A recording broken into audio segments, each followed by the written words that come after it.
बिस्मिल्लाहिर्रहमानिर्रहीम। अनी टीवी के मज़ीज़ दोस्तों को अस्सलाम वालेकुम। दोस्तों 1981 में इसराइल ने इराक के न्यूक्लियर रिएक्टर पर हमला किया और इराक का एटमी ताकत बनने का ख्वाब सिर्फ 2 मिनट में धुएं के बादलों में उड़ा दिया।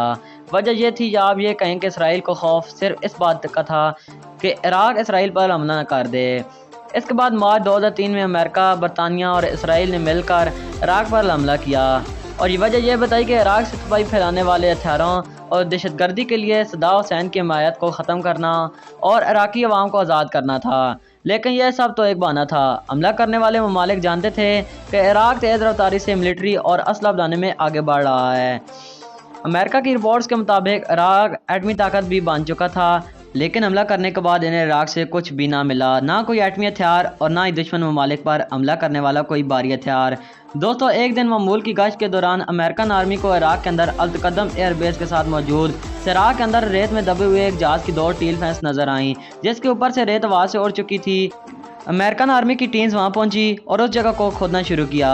जब खुदाई मुकम्मल हुई तो रेत के अंदर से एक पूरा त्यारा मैग-21 बरामद हुआ, जो इराक ने रशिया से खरीदा था। यह त्यारा मिलने के बाद अमेरिका की जानिब से इराक में मौजूद तमाम एयरबेस के साथ जुड़े सहराओं का सर्च ऑपरेशन शुरू किया गया। अल-तकद्दम एयरबेस के नज़दीक इस सहरा से तकरीबन 29 त्यारे मिले, जिनमें मैग-29, SU-25 और फ्रांस से लिए हुए डेजर्ट मिराज त्यारे भी शामिल थे।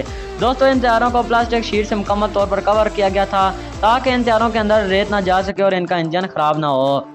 इनमें मौजूद ज़्यादातर त्यारे ऐसे थे जिनकी विंग्स को रिमूव कर दिया गया था। जब इनके विंग्स को त्यारों के साथ अटैच किया गया तो ये पहले की तरह अपनी असली हालत में वापस आ गए। दोस्तों, 1980 से पहले यानी इराक ईरान की जंग से पहले इराक मिलिट्री और एयरफोर्स के एतबार से काफ़ी मजबूत हो चुका था और ये मुल्क एयरफोर्स में तमाम मुस्लिम ममालिक से बेहतरीन समझा जाता था। इन दोनों मुस्लिम ममालिक के दरमियान ये जंग 8 साल तक चली, लेकिन उसके बाद भी इराक अस्करी तौर पर गल्फ में सबसे मजबूत माना जाता रहा। 1990 में जब फर्स्ट गल्फ वार का आगाज़ हुआ तो इराक के मद्दे मुकाबिल अमेरिका, कुवैत, बरतानिया, सऊदी अरेबिया, इजिप्ट और फ्रांस थे। इराक का इन सब ममालिक से अकेले जंग लड़ना नामुमकिन था। इसी वजह से ईरान को माली, जानी और अस्करी तौर पर बहुत नुकसान उठाना पड़ा। इस जंग में इराक के तमाम एयरबेसेस और मिलिट्री अड्डे मुकम्मल तौर पर तबाह हो गए, हज़ारों फौजी मारे गए और तकरीबन 110 एयरक्राफ्ट तबाह हो गए। दोस्तों, अब सद्दाम हुसैन के पास और कोई चारा नहीं बचा था। इसने अपने दुश्मन ममालिक ईरान से रब्ता किया और मदद मांगी। इराक को मदद तो नहीं मिली, लेकिन ईरान ने सद्दाम हुसैन की यह बात मान ली कि ईरान इराक के 150 त्यारे उस वक्त तक अपने पास महफूज रखेगा जब तक ये जंग ख़त्म नहीं हो जाती। सद्दाम हुसैन को अपने गलत फैसले का पता तब चला जब ईरान ने इराक को जंग खत्म होने के बाद ये त्यारे वापस करने से इनकार कर दिया। इराक के पास तकरीबन 1000 त्यारों में से 110 पहले ही तबाह हो चुके थे और 150 ईरान ने वापस करने से इनकार कर दिया था। अब इराक के पास सिर्फ 740 त्यारे बचे थे। दोस्तों, इराक अभी ठीक से संभल भी नहीं पाया था कि 12 साल बाद यानी 2003 में अमेरिका ने फिर से इराक पर हमला कर दिया। इस बार भी सद्दाम हुसैन ने मुकाबला करने के बजाय खामोश रहने की सबसे बड़ी गलती की। सद्दाम हुसैन ने अपने मिलिट्री टैंक्स, जोहरी हथियार और फाइटर जेट्स को रेत में छुपाने का फैसला किया ताकि जंग खत्म होने के बाद इनको वापस निकाल लिया जाए, लेकिन इस बार भी कोई फायदा ना हुआ।